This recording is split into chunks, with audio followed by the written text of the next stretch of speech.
So what have you done so far? Well, I've been working on casting. And who have you cast then?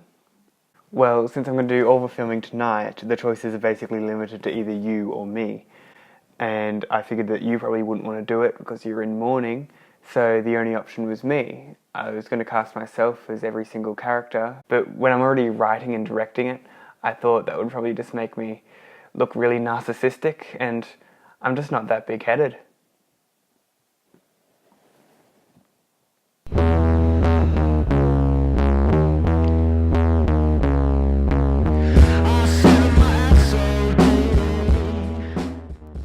I first started working on Wasted Days around the end of July, or maybe in early August.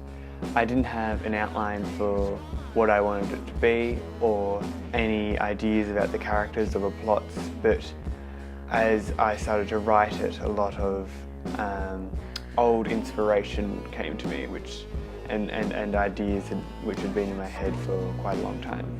During the really early stages of development, before we'd even decided to make a television show, I had a crew of 3 people, including me. So that consisted of me, my friend Sarah, who often helps me out with my films. She's been in a ton of them. And my good friend Vicky, who was really critical in the early development. She was great to bounce ideas off and was always the first one to tell me when something I was trying to write was funny, or more so when it was not funny and I should drop it. One of the things I was most eager for in creating a TV show was developing the characters. I find that when you're writing a TV show, you can give more depth to the characters than you can in a film. You have up to possibly like 10 hours over a series to show a character and their beliefs and such. But in a movie, you have maybe 2 hours to show a character and their morals and beliefs.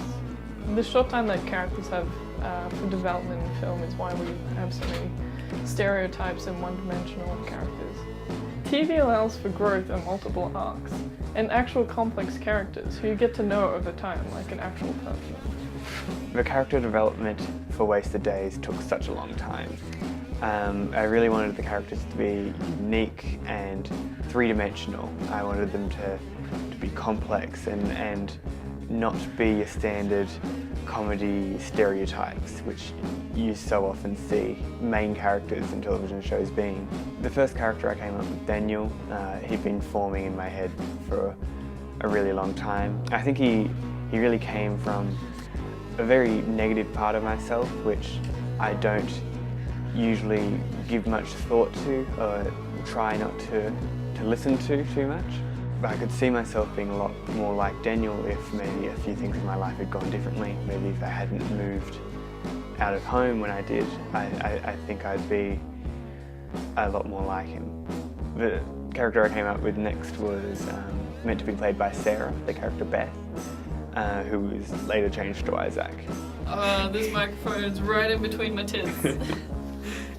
It's actually a tiny camera.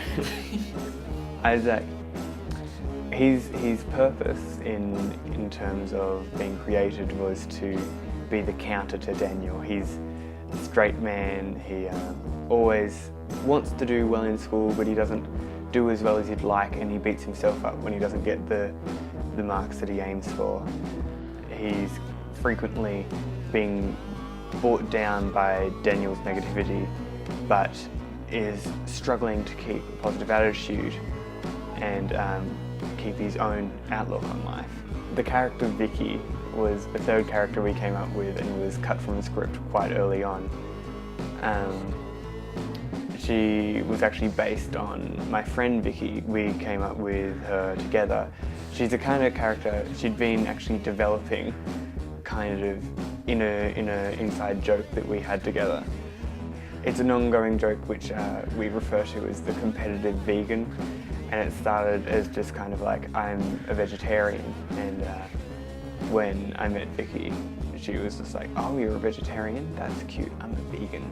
And so this character Vicky is a good and natural person who does the right things, but for the wrong reasons.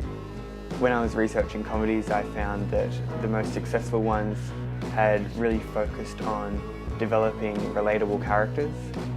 I talked about in my pitch how this doesn't mean that the characters have to be likeable people. In fact, it's quite the opposite. What a lot of popular comedies do is they have characters with serious flaws and oftentimes relatable flaws which we all have. In doing this, it really makes the audience reflect on themselves and therefore connect more to the character. They look at their own flaws and insecurities and they therefore pity the character because they're struggling with the same things that they are. Yeah, he's basically a real dick. Vicky's brother started to have some serious health issues which required Vicky to go down and see him in Melbourne quite a bit. So that's when she left production and we had to cut her character from the show.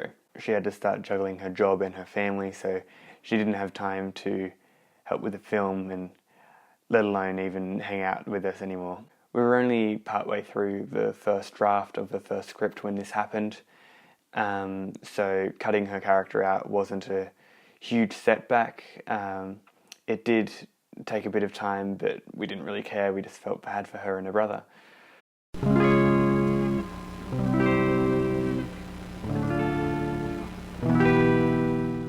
The real setback that we faced was the locations. We originally wanted it to be set up at a school.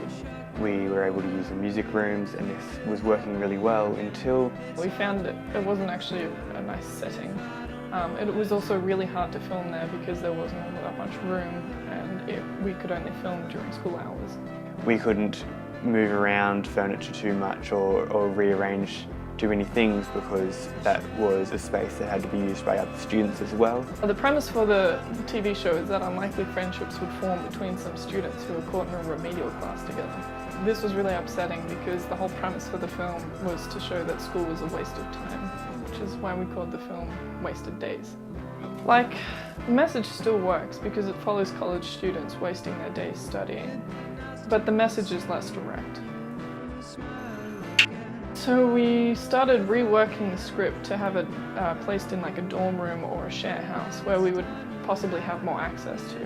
Hopefully where we could construct a set or film around them. Vicky, who was still around at that point, offered her place because she was never really home all that much. So we went over there and constructed a set and started filming. Again. But we'd only refilmed the first few scenes when Vicky had to move to Melbourne permanently, so she wasn't renting a house in Canberra and we couldn't film there anymore. By this point in time, we could either change the ending of the episode or find a new location and refilm everything for a third time. It didn't look like we were going to have anywhere to film, so we started to try change around scenes and complete story arcs in ways that they weren't really intended. So this was really demoralizing because the plots that we'd carefully chosen for this pilot episode weren't going to resolve in the way that we had hoped, which ultimately changed the message of the first episode. Pretty much all hope of ever finishing the assignment the way we'd like was gone. We were just struggling with our other assignments and trying to edit it together enough to be a final film which is relatively presentable and would get an okay mark. But then, one day, I got a call from a woman who said, "Hey, would you like to house sit for me for 3 days while I go to Dubbo?" And I was like, yes, please, like, thank you, you wonderful ex machina. So sadly, when Douglas was coming to reshooting, I wasn't able to contribute because I had so many assignments of my own because I'm in year 12. And so I got right into it. I borrowed cameras, built a new set, re-filmed everything and changed Sarah's character to Isaac and learnt all of the lines. It was amazing that everything just worked out as well as it did. It was a really great experience.